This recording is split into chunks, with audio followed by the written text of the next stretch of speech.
Balsosim par lēmumu projektu par uzticības izteikšanu ministru kabinetam. Lūdzu balsošanas režīmu. Par 63 pret 35 lēmumu projekts pieņemts. Ministru kabinetam uzticība izteikta. Apsveicu ministru prezidentu Valdu Dombrovski un jauno ministru kabinetu.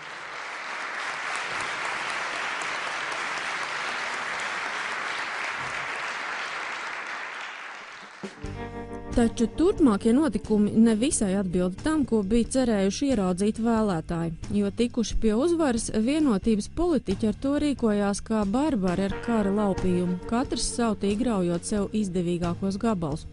Ģirds Kristovskis kategoriski pieprasīja sev neko mazāku kā ārlietu ministra amatu, kaut gan piemērotāks kandidāts ārlietām bija Ārtis Pabriks.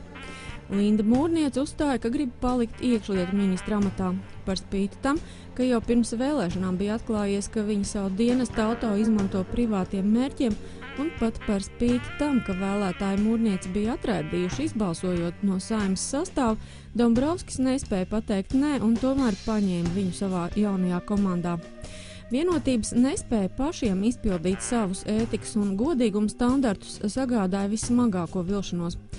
Vienotības pirmsvēlēšanu simbols, dzīvīgi zaļie āboli, vēl nu pat tika propagandēts kā svaigs un veco oligarhu kultūras nesabojāts produkts, ko turpmāk izmantos visur valsts intereses liekot pirmajā vietā. Bet izrādījās, ka vienotībā ir cilvēki, kas diezgan labi satiek ar oligarhiem, un ka deputātei Silvai Bendrātei ar Aivaru Lembergu pat ir no sabiedrības acīm noslēpts līgums. Bendrāte ir ņēmusi no Lemberga naudu, par ko nopirkus Kurzemes radio un apņēmusies tur pilnībā ievērot tikai Lemberga intereses. Tās ir mūsu attiecības, kā tas tiek uztverts, vai tas ir parāds, vai tas nav parāds, vai tās ir daļas, vai kas tas ir, jāteiksim. Tas mums būtu jānoskaidro vien. Bet šīs saistības pret Lemberga kungu, tās arī jūs esat deklarējusi, vai ne? Nekur nav nevienā deklarācijā bijis tas prasīts.